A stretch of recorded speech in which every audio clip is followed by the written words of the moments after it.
And the Lord came and stood and called as the other time, Samuel, Samuel. Then Samuel answered, Speak, for thy servant heareth.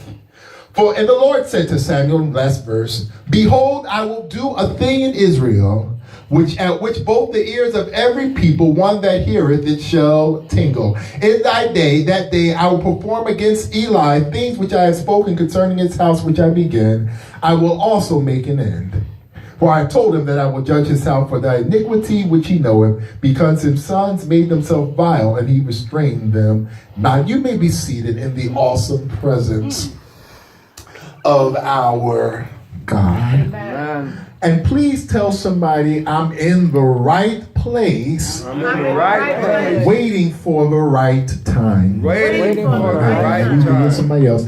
Tell somebody else, in the right place. In the right place. Waiting for the right time. Waiting for the right time. I found out as I get into the crux of my message that oftentimes you can be in the right place at the wrong time, or the right place at the right time. Yeah. But I learned the only true way you can be in the right place at the right time is that even if it's the wrong time, sometimes you've got to wait. Yes.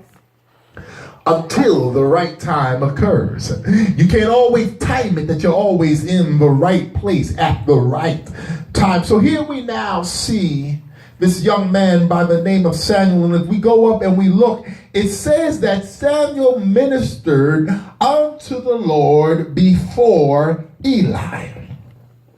Eli, who was the prophet, Eli, who was the priest for the children of Israel. Yeah. If we look into the scripture and we look into Samuel chapter 1 and Samuel chapter 2, we will see that Eli's own sons were judging Israel and did evil before Israel in the sight of the Lord. Yes. In other words, his own family, his own posse, yes, the people that were around him did evil in his sight. And the Bible declares that Samuel was there and ministered before the Lord. And the word of the Lord was precious in those days, yes, because there was no vision. It's a scary thing to be somewhere and around somebody, yes, and we experience it now as citizens of the United States, that has no Jesus vision. Lord have mercy. To be in a place where you don't know what direction that you're going. Yes, yes. You don't know what the end game is. It's nice to just get in the car and just drive, but at some point I need to know where I am going, what my direction is, what is my goal. Yeah. The people were now operating without vision. How people know that anything that you set up to do, you must always imagine what the end game is. That's right. Amen. All right. Amen. Anybody that cooks, you don't just walk in the kitchen and say, I think I'm going to cook something. Then you throw something in the pot. I don't know what it's going to be. I'm going to throw a little more of this in the pot. And then you throw this in and stir this up. And I don't know, whatever comes out, comes out. No, you've got to have a vision. Hallelujah. All right. I got to put this in. This got to go in the oven. I got to cut this up. I want it to look like this. I want it to taste like that. The people were now operating with no vision. It tells us now that Eli was laid in his place and his eyes began to wax dim. I want you to understand, his eyes only did not wax dim physically, but he became blind spiritually too. His sons, what they were doing, he did not see what they were doing. His eyes were waxing dim. Yes. His sons were doing evil before the people in Israel, but he did not even notice it because he allowed his eyes they started to wax dim, that he could not see. And sometimes there are just people that simply cannot see. Amen. And if somebody cannot see, you've got to be able to help them with those things that they cannot see on their own. So the Bible declares that Eli was there and he could not see. And so Samuel was there to help Eli with his duties. He wasn't just supporting Eli, but Samuel was also there to where the lamp of God was in the temple to make sure that lamp stayed lit. Verse 4 says that the Lord called Samuel, and he answered and said, "Here am I." So Samuel, in other words, Samuel was listening out for someone to call him. Amen. And if I can make my next point, some of us got to be able to listen to somebody else. Amen. All right. That's right. Go ahead, Say Pastor. it again. Some of us got to, including myself, got to be able to have the ability to listen to someone else. Amen. So the Bible declares that the Lord called Samuel, but he answered and he ran to Eli. Now I know a lot. Thank you. I know there's a lot of folks that like to chastise Samuel. He ain't know the voice of the Lord, and he should have went soon as he heard it. But many of us don't know his voice either. Amen. Amen. But he went to whom he had been listening to.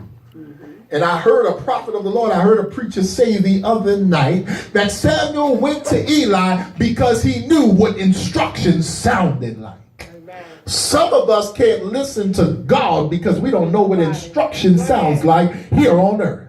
Amen. We can't listen to God in heaven because we don't know how to listen now. Hallelujah. That's right. But Samuel rather knew what instructions sounded like. So he called and went to Eli and said, "Did you call me?" Not only did he hear, but I'm really blessed by this. He jumped up. Amen. He responded and he moved. Yes. The Bible declares not and he walked, but and he ran. He was eager. My next point, he was eager to obey. I hear the Lord. Samuel now demonstrated to God that he was eager to obey. I want you to understand that in the sovereignty of God, God could have made his voice a little clearer. I'm just telling you, God's sovereign.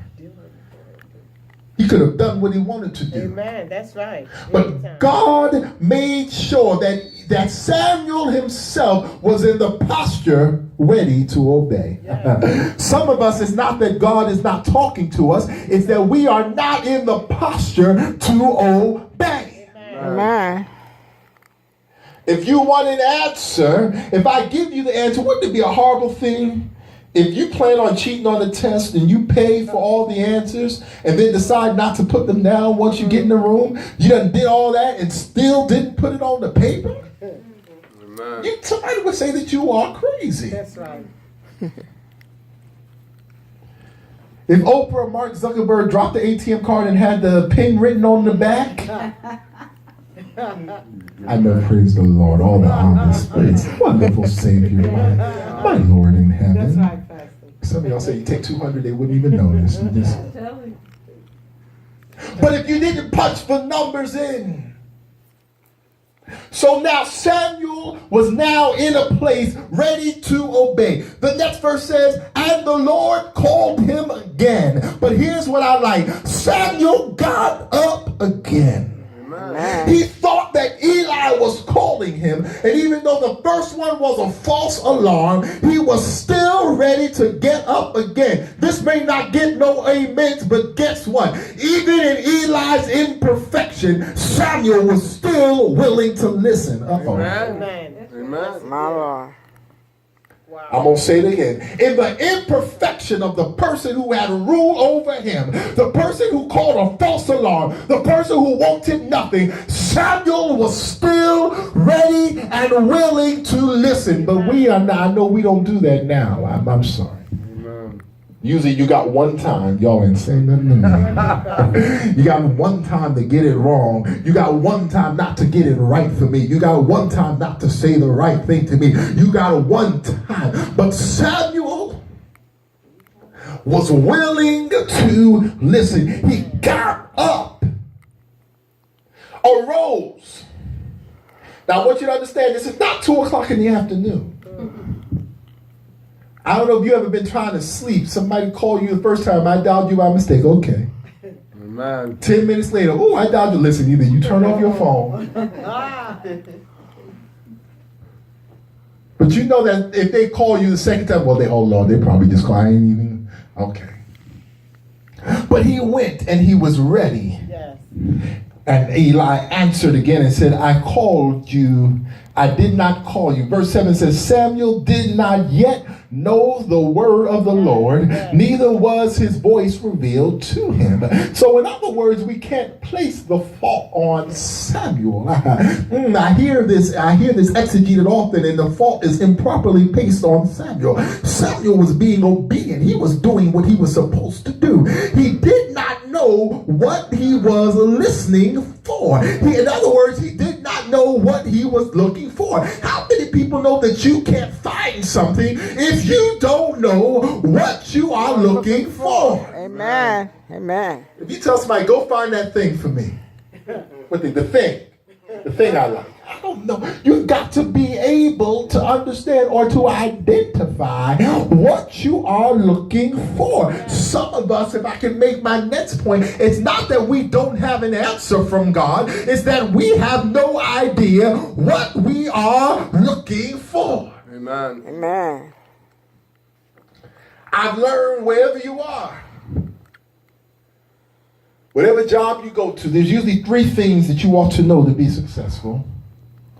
Number 1, before you start anywhere, you better not show up nowhere. You better not put no clothes on. You better not tie your shoe until you know how much you're getting paid. Amen. Amen. I know they say you're supposed to ask on the first interview, but the second or third, before you say yes at some point in time, you need to know. Amen. That's right, Pastor. It can be a volunteer organization for all you know. You need to know how much you are Amen. getting paid. Amen. Any job you go to. The second thing you ought to know before your first day, what time. You can't get mixed up. You're supposed to start at 9 and you come at 11:30 because you heard somebody the incorrect way. How much am I being paid? Yes. What time do I need to be here? But those are not the only 2 things you need to know. In order to be successful, you need to know who your direct manager or supervisor or boss is. In other words, who do I follow instructions from? Yes. Amen. Amen. Because if you don't, anybody in there will be just telling you a bunch of stuff and you won't know who you need to listen to. Amen. Amen. Wouldn't that be horrible if you just started at work and didn't know who your boss was and folks was just telling you, and this one said do a little of this, and this one said do a little of that, and this one said do a little of that, and you had no idea? You've got to know who is in charge. Amen. Amen.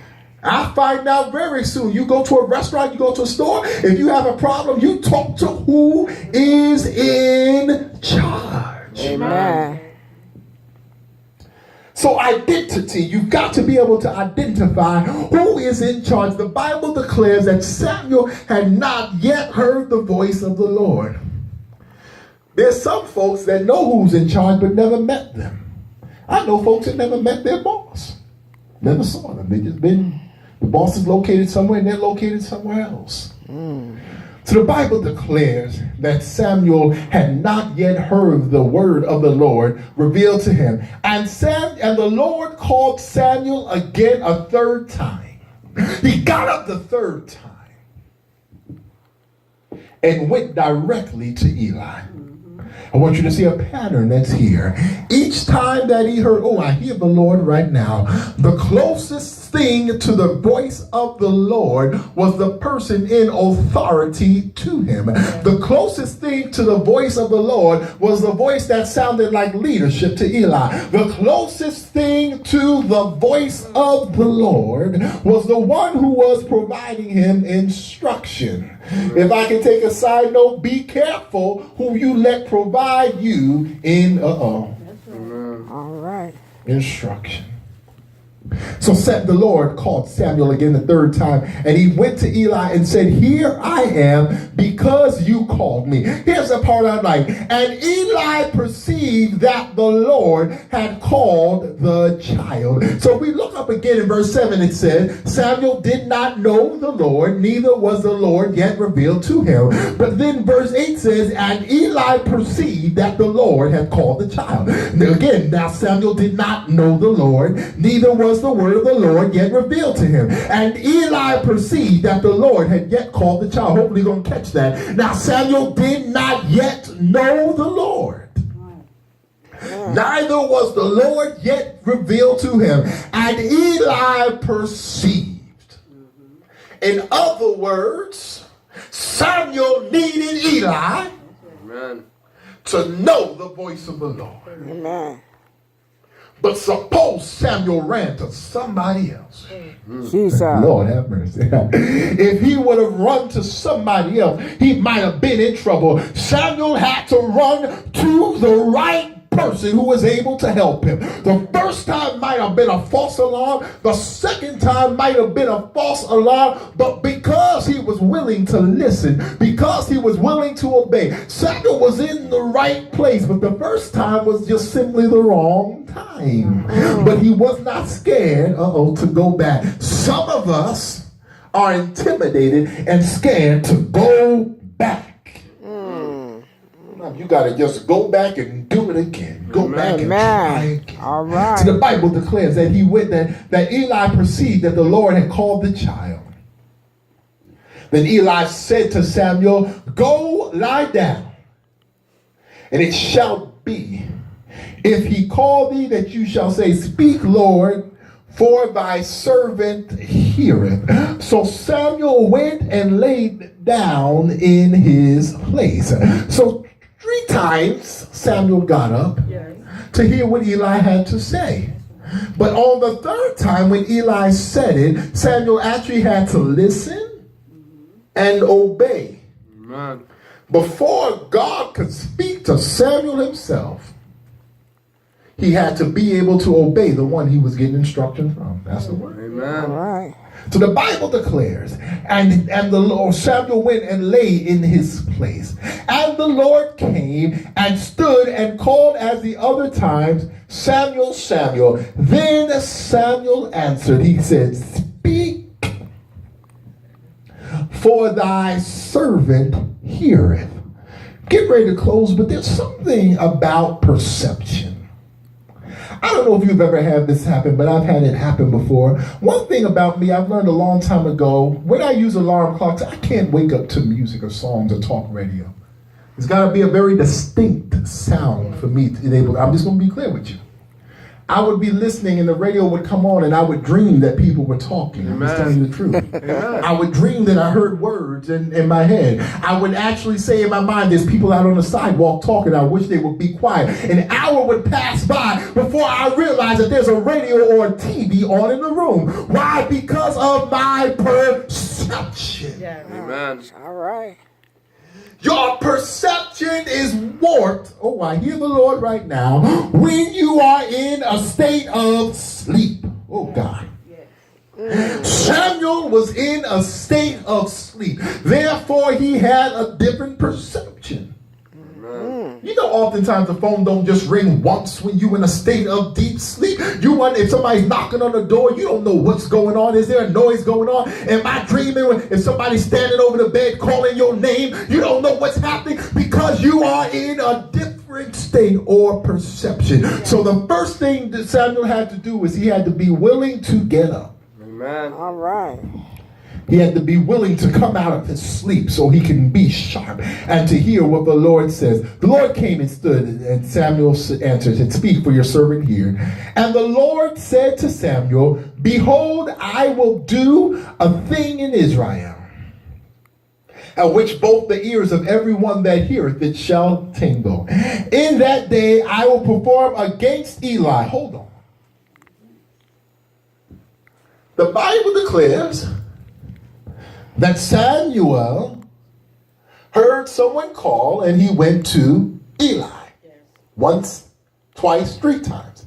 Eli told Samuel to lay down and say, Lord, speak, thy servant heareth. The Lord spoke to Samuel now and said, in that day I will perform against Eli all those things which I have spoken concerning his house. So sometimes Eli was not necessarily in trouble because of his actions, but he was in trouble because of the actions of those that resided in his house. In other words, he was in trouble because of the actions of those connected to him. Sometimes you can get yourself in trouble by being connected to the wrong person. Yes. Amen. That's right. Right now, what do you think that Bob Mueller and the rest of them are investigating now? They are investigating connections. Who were you connected to? Sometimes you can be connected to the wrong person and find yourself in trouble. I say it all the time. If you are in a car and that car robs a bank, guess what? If you didn't say anything, if you didn't try to get out the car, you are an accessory to a crime because you were connected to.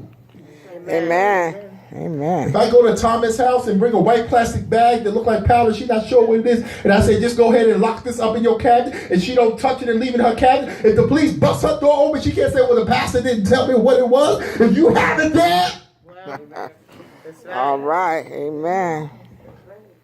sometimes I heard the Lord. Right now, you can get in trouble, thank you, Belinda, for having stuff in your house. Amen. I found out you are responsible for everything in your house. Amen. If you invite somebody over your house and they make a bunch of noise and somebody call the police, well, they don't live here, but they're in here making noise. It is your house. Here's a fine. You're responsible. So Eli was not necessarily in trouble for what he did, but what was going on in his house. I've spoken concerning his house. When I begin, I will also make an end. For I have already told him that I will judge his house forever for the iniquity which he knoweth, because his sons have made themselves vile. But guess what here? His sons have made himself vile. But then verse 13 says, after the comma, and he restrained them not. I'm going to say it again. And because his sons have made themselves vile, and he restrained them not. Some of us are in trouble right now, not because of what others are doing around us, but because we let it happen. Oh, Lord, have mercy. We let trouble come our way. Y'all, sometimes we don't want to hear that. We let ourselves jump into mess. We let ourselves get in trouble. Sometimes you've got to be careful with what you allow to happen. All right. Amen. Amen. If you allow it to happen, sometimes it's bad enough as you doing it yourself.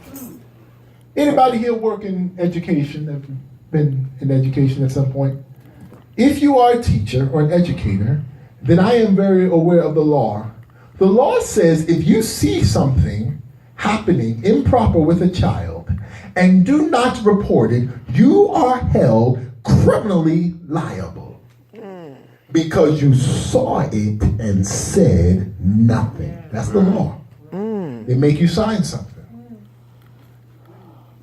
You are held criminally liable because you saw it and said nothing. So the Bible declares now, that's why we said Eli's eyes were waxed dim. Some stuff he couldn't see because he was blind, but some of his blindness was self-inflicted. Because he chose not to restrain him. Some things he chose not to see. So the Bible declares that he restrained them not. And therefore I have sworn unto the house of Eli that the iniquity of Eli's house shall not be purged with sacrifice nor offering forever.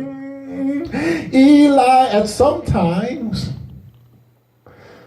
we know God is a forgiving God, and we need to continue to ask him for forgiveness, but sometimes you got to change your action.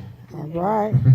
What now the Lord is now speaking and saying to Samuel concerning Eli is that Eli knew what his sons were doing. He chose not to restrain him. Yes, it was nice that he came and sacrificed to me and sent up burnt offerings and burnt calves, and I appreciate that. But sometimes you got to stop it at the root. All right.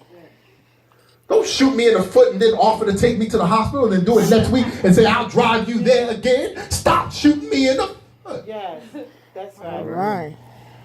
Sometimes we got to listen to this. Sometimes we get in trouble. We ask God to bring us out, and yes, God will bring us out. But sometimes you got to say, stop getting in Trouble. Amen. If you know that thing is wrong, stop doing it.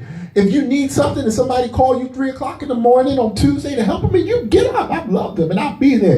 Then they call you Wednesday at 3:32 and they're at the same place and they need help again, and you get up and you go help them. Then they call you Thursday at 3:32. You need to stop going Amen. That's right. Amen. to the same place. Verse 15, and Samuel lay until morning. He laid there, heard what the Lord said, and opened the doors of the house of the doors of the house of the Lord. And Samuel feared to show Eli the vision. I would too. And some of you would too. He feared. Not only did he fear, and it wasn't necessarily a fear of Eli was going to try to kill him. Eli was half blind. I'm just telling you the truth. Eli was old. He couldn't physically do anything to him. But he revered him so much. He revered and respected him so much that he did not want to say what the Lord said. But verse 16, Eli called Samuel and said, Samuel, and Samuel answered again each time and said, here am I. Eli was excited. He said, what is this thing that the Lord said to you? And you done woke me up 3 times in the middle of the night and you've been talking to God. I need to know what's going on. What did you hear? But the Bible declares, and then verse 17, and Eli said, I pray thee that hide it not from me. God, I pray that you hide it not from thee, that if you do, God do so to you, and more also, if you hide anything from me, all the things that he said to you. So he said, please don't hide it, because I pray whatever God said, if it's bad, that it comes back to you. Wow. So I'm sure Samuel was then constrained and said, I might as well go ahead. Trouble your everything. Amen. And that's what the Bible says in verse 18, Richard. And Samuel told him every whit. Yes. Amen. And hid nothing from him. But Eli said, and he said, it is the Lord. Let him do what seemeth him good. As I get ready to make my last point, that's only too dark. I'm getting better. Okay, Pastor. We now see that Samuel listened to what the Lord said. He needed somebody else to guide him. So we've got to be able to listen to somebody else. We've got to be able to hear instruction from somebody else. We can't do it by ourselves. I learned, if I can just give you an example, how many of you know perception is important? Amen. I was trying to put up some pictures the other day. And when I stood in front of them, this was 2 weeks ago, they looked good. I mean, they looked perfect. I went and sat down. And as I moved further back, I could see that it was crooked. Yes. Amen. When I stood directly in front of it, it looked good, it looked nice. But as I stood back, I had to go and do it again because it was crooked. Sometimes you are too close to something to see that it's crooked. Jesus. Hallelujah. Sometimes you've got to be able to step back. Amen. Got to be able to step back and say, Lord, let me see the full picture. Amen. Amen. Samuel now had to be able to step back. Eli was too close to those people that were doing wrong. He was too close. He could not see how bad it was. Sometimes you have to be able to step back. Amen. But Eli was smart. He heard what the Lord said. and he was willing to step back. Tell somebody, just step back. Just step back. Just take a step back. You'll see it's a little crooked. I just got to move it over to the left. I just got to move it over to the right. I just need to be able to step back. Amen. Let us all stand. We're getting ready to close in the presence of the Lord. Lord, give me the power, give me authority, give me the willingness to be able to step back and to listen to what you have to say.